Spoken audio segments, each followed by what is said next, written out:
Selamat pagi Bapak Ibu Saudara-saudara yang dikasihi oleh Tuhan Yesus Kristus. Berjumpa kembali bersama saya Pendeta Eka di dalam renungan firman Tuhan pada hari ini, Selasa 25 Mei 2021. Kiranya Bapak Ibu Saudara sekalian boleh terus mengalami sukacita dan damai sejahtera dari Tuhan yang mendatangkan kebahagiaan. Sampai kepada pembacaan kita 2 Samuel pasal 14, dan sebentar kita akan merenungkan firman Tuhan bersama. Sebelumnya kita berdoa. Tuhan Allah Bapa di surga, terima kasih hari yang baru Tuhan percayakan pada kami. Firman Tuhan yang boleh memberkati kami, Kau mampukan untuk kami dapat memahaminya dan menolong kami untuk dapat menerapkannya, sehingga hidup kami memuliakan nama-Mu. Terpujilah nama-Mu Bapa, demi nama Tuhan Yesus kami berdoa. Amin. Sebagaimana hubungan pada umumnya, hubungan ayah dan anak tidak selalu berjalan dengan baik. Banyak benih-benih konflik di dalam sebuah hubungan. Terlebih hubungan Daud dan Absalom yang memiliki latar belakang khusus. Yakni ketika Absalom menaruh dendam terhadap Amnon, anak Daud yang pertama. Absalom dan Amnon satu ayah tetapi beda ibu. Amnon telah memperkosa adik Absalom sehingga Absalom menaruh dendam terhadapnya. Ketika dibuat sebuah rekayasa pertemuan antara anak-anak Daud, Absalom melampiaskan dendamnya terhadap Amnon dan membunuhnya. Itulah yang kemudian melatar belakangi konflik di antara keluarga, khususnya Daud dan Absalom. Sudah 3 tahun Daud membiarkan Absalom melarikan diri ke Gesur. Mungkin sebagai hukuman atas kesalahan dari Absalom. Namun ternyata di dalam ayat yang pertama dijelaskan dalam pasal ini Daud merindukan Absalom. Yoab tahu akan kerinduan Daud terhadap anaknya Absalom yang telah melarikan diri dari kerajaan dan bertinggal di Gesur. Yoab tahu akan hal itu, kemudian dia memprakarsai sebuah rekonsiliasi antara ayah dan anak. Rekonsiliasi itu adalah pemulihan hubungan yang telah putus atau telah rusak sehingga hubungan itu menjadi baik. Dengan meminta seorang perempuan Tekoa, Yoab meminta perempuan Tekoa itu untuk bersandiwara di hadapan Daud. Yoab sesungguhnya memiliki misi untuk menegur Daud tentang sikapnya terhadap putra raja Absalom. Di dalam ayat yang ke-13 mengatakan, berkatalah perempuan itu, mengapa raja merancang hal yang demikian terhadap umat Allah? Oleh karena Tuanku mengucapkan perkataan ini, maka Tuanku sendirilah yang bersalah dengan tidak mengizinkan pulang orang yang telah dibuangnya. Sebab kita pasti mati. Kita seperti air yang tercurah ke bumi, yang tidak terkumpulkan. Tetapi Allah tidak mengambil nyawa orang, melainkan Ia merancang supaya seorang yang terbuang jangan tinggal terbuang daripadanya. Ia mengingatkan Daud tentang Allah yang tidak pernah menginginkan adanya orang yang terbuang di hadapannya. Melalui perkataan seorang perempuan Tekoa. Allah selalu menginginkan rekonsiliasi atau pemulihan hubungan yang telah rusak antara manusia dengan Allah sendiri. Kita tahu bahwa di kemudian hari yang dimaksud rekonsiliasi Allah dengan manusia itu adalah Kristus yang tersalib menjadi bukti atas kebenaran apa yang dimaksudkan Yoab mengatakan demikian kepada raja melalui perempuan Tekoa itu. Sebab itu sudah seharusnya kalau Daud menyadari bahwa kasih Allah yang senantiasa berusaha merekonsiliasi hubungan manusia yang berdosa, dan seharusnya Daud pun menunjukkan kasihnya apalagi dia memiliki anak yang telah terpisah dengannya, yaitu Absalom. Daud harus menunjukkan kasihnya kepada Absalom, anaknya yang sudah 3 tahun terpisah dengannya. Lalu Daud menyetujui kepulangan Absalom ke Yerusalem. Di dalam ayat yang ke-21 sampai ayat yang ke-24 demikian.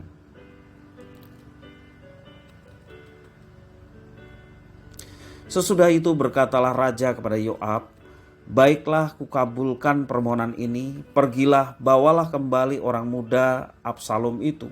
Lalu sujudlah Yoab dengan muka ke tanah dan menyembah sambil memohon berkat bagi raja. Dan Yoab berkata, "Pada hari ini hambamu mengetahui bahwa tuanku raja suka kepada hamba, karena tuanku telah mengabulkan permohonan hambamu ini." Lalu bangunlah Yoab, ia pergi ke Gesur dan membawa Absalom ke Yerusalem. Tetapi berkatalah raja, "Ia harus pergi ke rumahnya sendiri, jangan ia datang ke hadapanku." Jadi pergilah Absalom ke rumahnya sendiri dan tidak datang ke hadapan raja. Di seluruh Israel tidak ada yang begitu banyak dipuji kecantikannya seperti Absalom. Dari telapak kakinya sampai ujung kepalanya tidak ada cacat kepadanya. Bapak, Ibu, Saudara-saudara yang dikasihi oleh Tuhan, kalau kita perhatikan isi dari Yoab tercapai ketika Absalom dipulangkan kembali ke Yerusalem. Namun rekonsiliasi ini sepertinya masih setengah-setengah, sebab Absalom tidak datang kepada raja dan dia tinggal di Yerusalem, namun tinggal di rumahnya sendiri.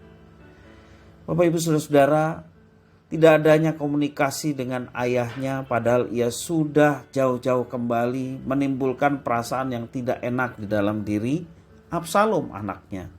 Sampai-sampai ia merasa lebih baik ia mati. Sikap Daud seolah-olah menunjukkan bahwa maafnya adalah maaf setengah hati. Ini berdampak pada dosa yang lain, yaitu tindakan brutal. Barulah setelah Yoab menyampaikan permohonan Absalom, Daud mau menerima anaknya itu. Rekonsiliasi ini pun terjadi. Daud menerima kembali anaknya dan Absalom bertemu kembali dengan ayahnya.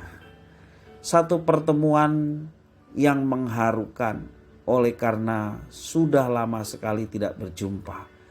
Baik 3 tahun selama di Gesur, demikian sudah sampai ke Yerusalem pun tidak langsung bertemu. Bahkan cukup lama juga Absalom berada di Yerusalem. Bapak, Ibu, Saudara-saudara yang dikasihi oleh Tuhan, pada akhirnya rekonsiliasi itu terjadi. Relasi ayah dan anak, yakni antara Daud raja, demikian juga anak raja Absalom, memang tidak terbangun dengan baik, terutama karena peristiwa yang terjadi atas Tamar. Namun retaknya relasi antara ayah dan anak itu bisa disikapi dengan baik oleh keduanya pada akhirnya. Ini terjadi oleh karena Yoab yang memprakarsai semuanya itu. Dan bahkan menjelaskan bahwa Allah mau berekonsiliasi dengan manusia yang berdosa. Menjadi satu penggambaran bahwa di dalam Kristus Allah menyatakan mau berekonsiliasi terhadap manusia dan menerima manusia yang telah melanggar hukum-hukum Allah. Retaknya relasi bisa disikapi dengan baik oleh keduanya. Kalau kita belajar dari Daud dan Absalom, ini menjadi pembelajaran yang baik supaya setiap orang tua dalam berelasi dengan anak dan setiap kita dalam berelasi dengan orang lain, hendaklah kita tetap menjaga hubungan yang baik.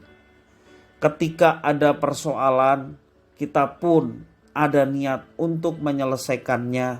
Kita pun tidak larut terhadap persoalan, mungkin menjadi perang dingin, ya, diam-diaman satu dengan yang lain, tidak menyapa, jangankan menyapa, melihat pun kita tidak mau. Nah Bapak Ibu Saudara-saudara, bayangkan itu bila terjadi di tengah keluarga kita. Sangat amat menyedihkan. Bila itu juga terjadi di antara jemaat, tidak saling tegur sapa oleh karena ada ganjalan dan persoalan di antara jemaat. Biarlah kita mau menyelesaikan. Mungkin kita tidak berani berterus terang kepada orang yang bermasalah dengan kita. Tetapi kita bisa berterus terang kepada Tuhan dan memohon ampun kepadanya untuk kita tidak bersikap hal yang tidak baik. Tuhan mampukan untuk kita bisa saling mengampuni. Sehingga ketika kita berjumpa dengan orang yang bermasalah dengan kita bisa menyapanya, kita bisa menegurnya.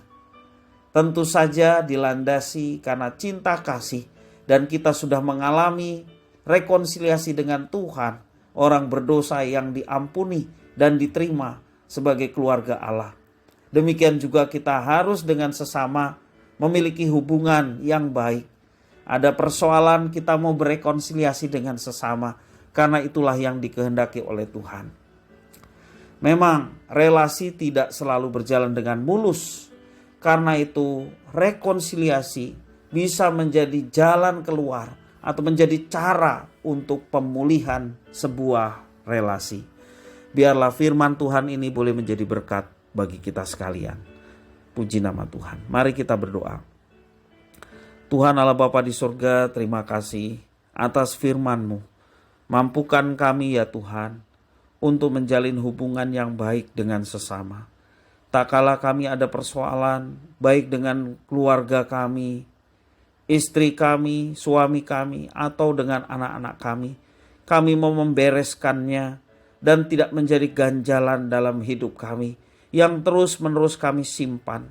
Tapi biarlah kami mau membereskannya, kami mau merelakannya, dan kami mau merendahkan diri di hadapan Tuhan, memiliki sifat pengampun satu dengan yang lain, sehingga tercipta satu hubungan yang baik di antara relasi yang telah retak karena persoalan.